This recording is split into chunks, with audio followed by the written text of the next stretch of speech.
Hey guys, it's Mandy. Welcome to my channel. This video is about Section 8 tenants.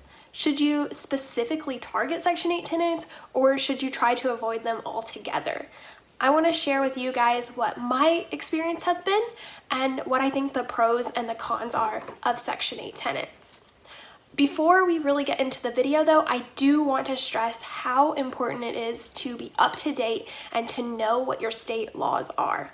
In my state, in Arkansas, it is perfectly legal to choose not to accept Section 8 tenants. However, that's not the case in every state, so you just need to be aware what the laws are in your specific state.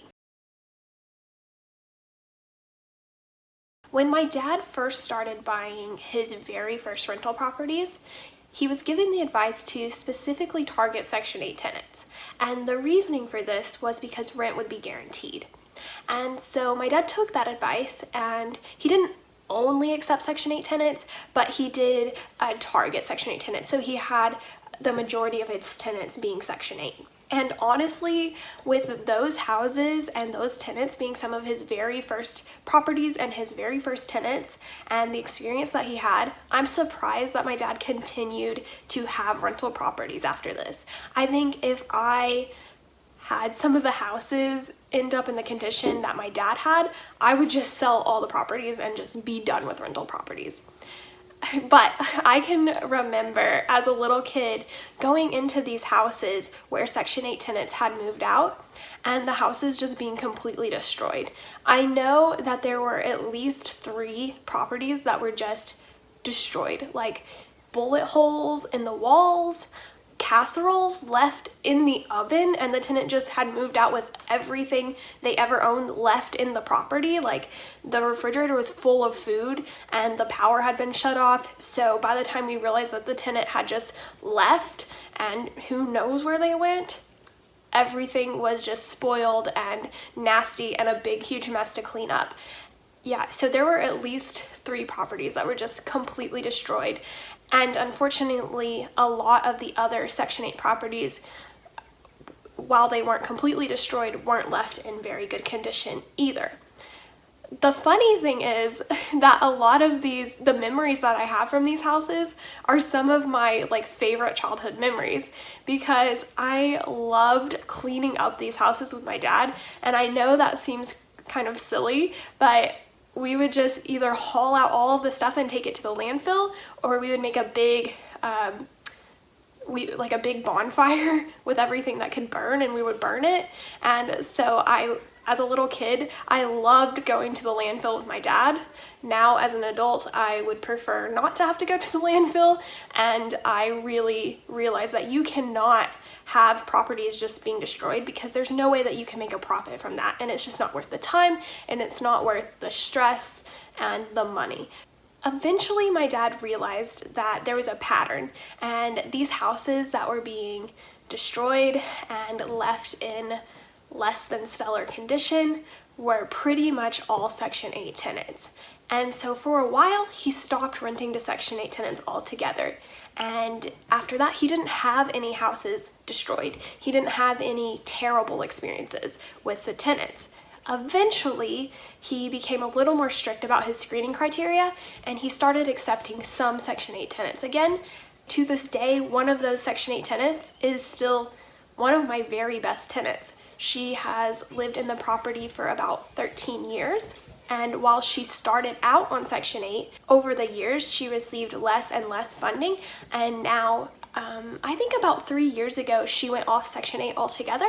And that's what I think the system is really there for. I think it's for someone like her that just needed a little help getting on their feet, and now she's able to pay for her rent completely on her own. And I would have hated to just not accept Section 8 tenants altogether and to miss out on a great tenant like her. For me specifically, since I took over the properties, I screen everybody. I just use the same screening criteria. And if they meet my screening requirements, I don't care if they're Section 8 or not. I rent to them. And this has been worked out pretty well for me. I will say, just completely honestly, the Section 8 tenants do still cause slightly more damage on average than my non-Section 8 tenants. So the maintenance costs do seem to be a little bit higher. Now, that isn't to say that my Section 8 tenants aren't good tenants. They are. I'm happy renting to them. There just seems to be a little bit more wear and tear on the units. So let's talk specifically about the negatives of renting to Section 8 tenants. And for me, the biggest negative is that you have to give up some control of your property. In my state, the Section 8 requirements are stricter than the state laws are. So, for example, I have some Section 8 tenants that are in a month-to-month lease. That is how I acquired them. They were already in a month-to-month lease, but this Section 8 voucher is for a year. So how that works out is basically I'm locked into the rent for a year, but my tenants can leave at any time because they're only in a month-to-month lease. So it's not really fair there because the Section 8 funding, the Section 8 voucher, the requirement doesn't go month-to-month. It has to be a year-long lease. And for me to make a change to that, I have to give 60-day notice before the renewal period. And also for rent increases, even though they're in a month-to-month, I have to give 60-day notice before the renewal period. And in addition to that, I have to provide proof of any maintenance and any repairs that I've done on the house to justify the rent increase. And that specifically irritates me a little bit because it's my house. I shouldn't have to justify a rent increase to anyone. Over time, market rent just increases. I don't know why I have to provide proof that I've done maintenance on the house.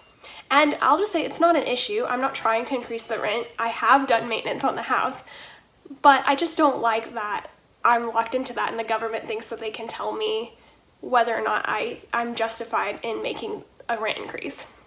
A second negative is that usually there's a couple weeks waiting period where you're waiting for the paperwork to get done and for the tenant to get approved and for the house to get approved, because there's some very specific requirements and conditions that the house has to meet for it to be approved for Section 8. Now, I've always found that these requirements are pretty lenient. I've never had any issue meeting them. They've always been pretty basic requirements like basic safety and cleanliness and functionality kind of requirements. So I don't have a problem with the requirements, but just know that they are there and that's something that you will have to meet. But I can usually get a house rented in just a couple days. I could have a tenant in there paying rent. However, if I choose a tenant who is a Section 8 tenant, then I kind of have to plan for an extra 2 to even 3 weeks of vacancy, just depending on how quickly the Section 8 office can get the paperwork done and the tenant into the house. And then the third and final disadvantage, and this one's pretty significant for me as well, is that there's usually higher maintenance costs associated with Section 8 tenants. I have some pretty good Section 8 tenants, but even with those tenants, there's just more wear and tear on the units than for my tenants who are not Section 8.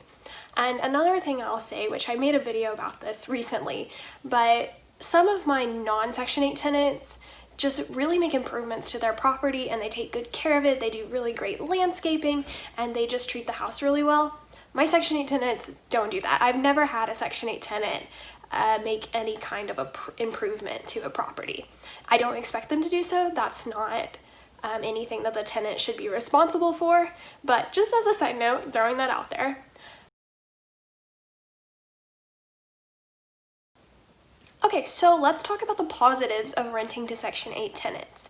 And one big positive, and this is probably the one that you'll hear most often, is that you are guaranteed the rent each month. And for me, that statement's a little bit misleading because the truth is most tenants will not qualify for the entire amount of the rent. They'll qualify for a portion and then they will be responsible for paying the remaining portion themselves. My dad has had tenants in the past who qualified for the entire rent, and that's just a bad idea because normally how Section 8 determines how much funding the tenant gets, it's based on how much income they bring in themselves and how many dependents they have. So in my experience, those tenants who have received complete funding, they didn't have jobs, so they didn't have any income. They would not meet my current screening criteria, but renting to those tenants was a really bad idea because they didn't have any income, so they weren't able to pay their utilities and they weren't able to keep the lights on, and that's a violation of the lease, so it just doesn't work out well. You should not rent to someone who can't pay their utilities. So in my opinion, you really shouldn't even aim for tenants who are getting complete funding, and I don't think that they would meet most screening criteria. My tenants that I have now, they just receive a portion of the rent. Sometimes it's half, sometimes it's a little bit less of funding from Section 8, and then they pay the remaining rent themselves. So you are guaranteed a portion of the rent, but that other part, the tenant's responsible for. Another positive, although I know the last one, I didn't really spin it in a way that's that positive, but the second positive is that sometimes you can receive higher rent if you're renting to Section 8. And this is because there's just such a high demand for Section 8 housing, and there's so many tenants looking for Section 8 housing, but it's also because the government's paying a portion of the rent, so the tenant can actually afford a little bit more to pay out of pocket themselves. Now, I'm just going to straight up say that this has not been the case in my town. I don't get any more rent for my Section 8 housing than I do for my non-Section 8 housing. I don't think anyone in the area does. I just don't think that that's something that is true for my market. But I've seen a lot of people say this, so I just wanted to throw that in there, that you may be able to get higher rent, especially if you're in a place where the demand for Section 8 housing is really high. And then the last positive is that usually it's really easy to find tenants if you have a property that you will rent to Section 8 tenants. This isn't something that is really a positive to me because I don't have any problem finding tenants at all anyway. But in some cities where there are a lot of rental properties and the demand for rental properties isn't so high and you don't have as many tenants to choose from, you can probably accept Section 8 tenants, and then you would have tons of tenants to choose from. So in conclusion, I would not purposely just seek out Section 8 tenants. But at the same time, I would never turn someone away just because they're Section 8 tenants if they meet my screening criteria. I try to have fairly strict screening criteria, but also lenient enough that I can get several applicants that meet my criteria. And then I usually just do first come, first serve. That's best practice. There's no way that that could be considered discrimination in any way. And doing it this way, I have avoided any really big problems with my tenants. You guys are welcome to share your personal experiences with Section 8 tenants in the comments. I would love to know what your recommendations are and how you handle Section 8 tenants.